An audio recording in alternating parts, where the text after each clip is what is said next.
Hello everyone. তো এটা আমার পার্ট 2 ব্লগ। তো পার্ট 2 ব্লগে অনেক অনেক ওয়েলকাম তোমাদেরকে।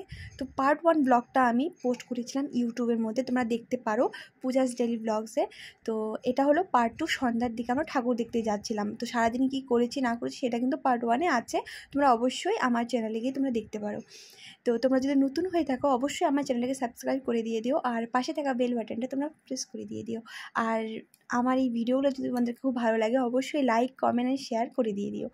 তো এখন আমরা আসছি সন্ধ্যার সময় ঠাকুর দেখতে। তো কাদের কাদের জায়গার মধ্যে গণেশ পুজো খুব ভালো হয়, আমাদের কিন্তু এখানে গণেশ পুজো মোটামুটি খুব ভালো যায়। 3টা দিন খুব আনন্দে কাটি আমরা এই গণেশ পুজোতে। তো আজকে আমরা বেরোয়েছি বোন, আমি আর আমার মামা। তো আরেকজন আসেনি, তার শরীরটা নাকি একটু ভালো নেই, সেই জন্য সারাদিন কাজকর্ম সবাই প্রচুর ক্লান্ত হয়ে গিয়েছিলাম। তবুও আমি এসেছি কারণ আমার মামামটার জন্য। ও বিকেল থেকে বায়না করছে, মামাম চলো না, ঘুরতে যাই ঘুরতে যাই ঘুরতে যাই। তো সেই জন্য আমি একটু সন্ধ্যার সময় বেরিয়েছি, আর ঘরেই বসেই বা কী করব। তো এর জন্য মামামকে নিয়ে সন্ধ্যার দিকে চলে গেলাম ঠাকুর দেখতে। তো আমাদের এখানে মোটামুটি কিন্তু গণেশ পুজো খুব ভালো হয়, কোথায় কোথায় ভালো হয় অবশ্যই কিন্তু কমেন্ট করে জানাবে। এই 3টা দিন কিন্তু আমরা বেশ আনন্দ করে কাটাই। তো খুব ভালো লাগে সন্ধ্যার সময় ঠাকুর দেখতে বেরোতে। মানে প্রত্যেকটা পুজোয়, গণেশ পুজো বলো, বিশ্বকর্মা পুজো বলো, আর দুর্গা পুজো বলো, সব পুজোয় কিন্তু মোটামুটি আমাদের জায়গার মধ্যে বেশ ভালোই কাটে। তো আমি যেই কুর্তিটা পরেছিলাম, সেই কুর্তিটা কিন্তু অনেকেরই পছন্দ এসেছে। সবাই বলছে দিদিভাই এই কুর্তিটা তুমি কোথা থেকে নিয়েছো? তো এটা আমার বোনের কুর্তি।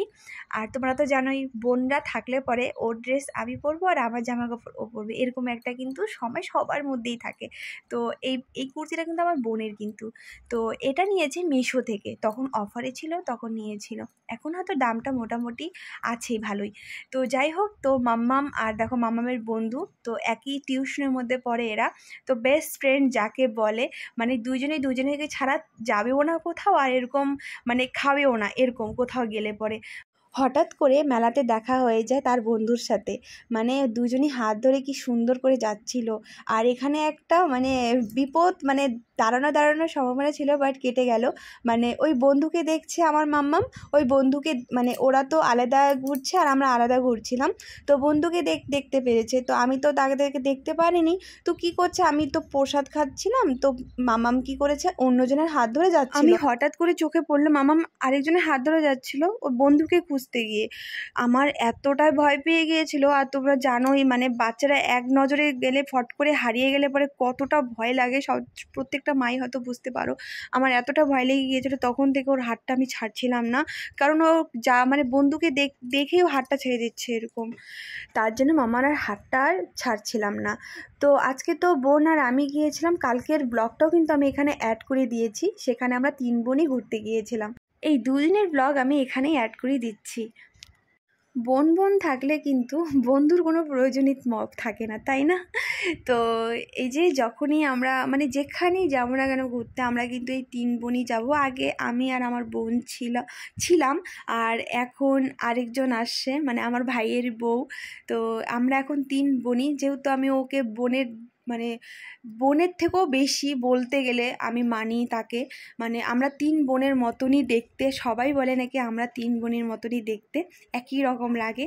তো যাই হোক, আমরা কিন্তু 3 বোনই একসাথেই থাকি, যেখানেই যাবো ভগবান করে আমাদের 3 জনেরই কেউ নজর না লাগুক, কারণ আমরা অনেক কিছু জিনিস শেয়ার করি, অনেক কিছু মানে বোন কাকে বলে হয়তো আমরা বুঝতে পারি, কারণ আমরা 3 বোন যেহেতু, মানে খুব ভালো লাগে।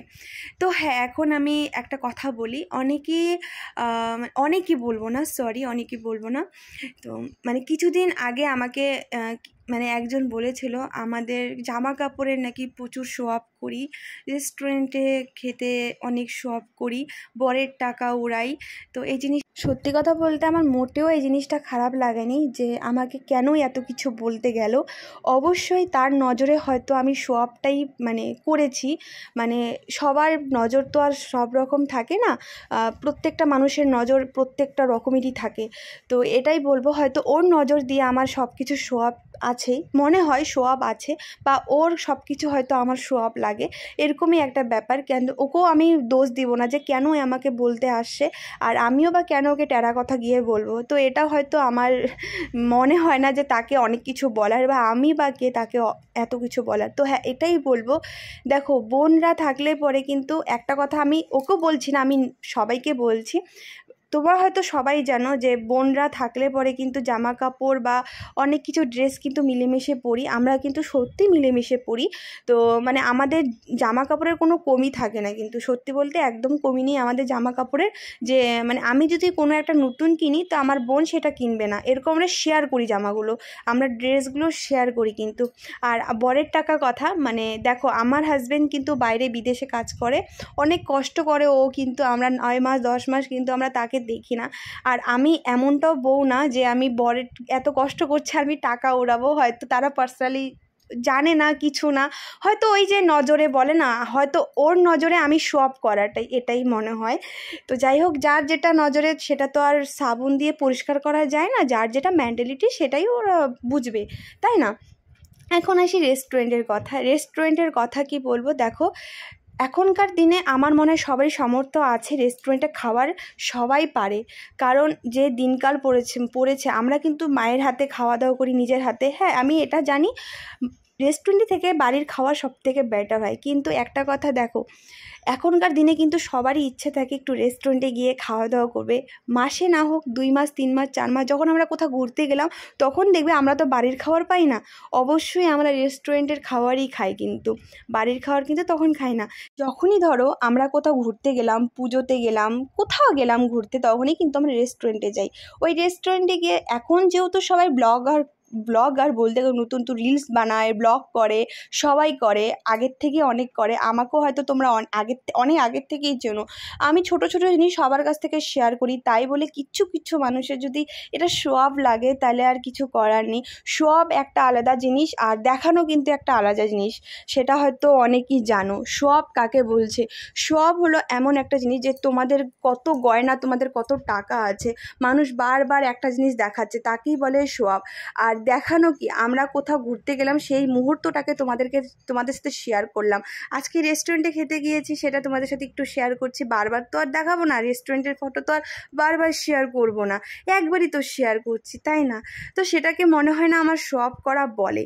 তো একটা যদি গয়না আমরা বারবার দেখাই, আমাদের এত টাকা, আমরা এত কিছু পেয়েছি, এত কিছু বারবার যদি বলি, অবশ্যই এটাকে শো অফ বলে।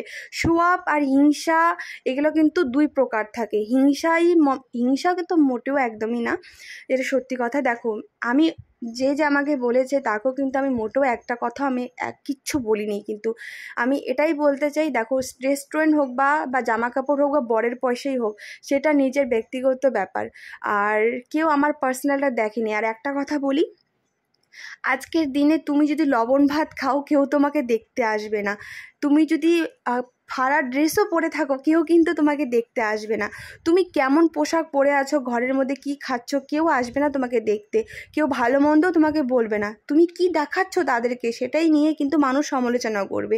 আমি সোশ্যাল মিডিয়ায় যতটুকু তোমাদের ভালো মন্দ দেখাই, তোমরা কিন্তু আমাকে অতটুকুই কিন্তু আমাকে চেনো, তার পরবর্তীকালে কিন্তু তোমরা আমাকে মোটেও চেনো না যে আমি কেমন, আমি কিভাবে থাকি।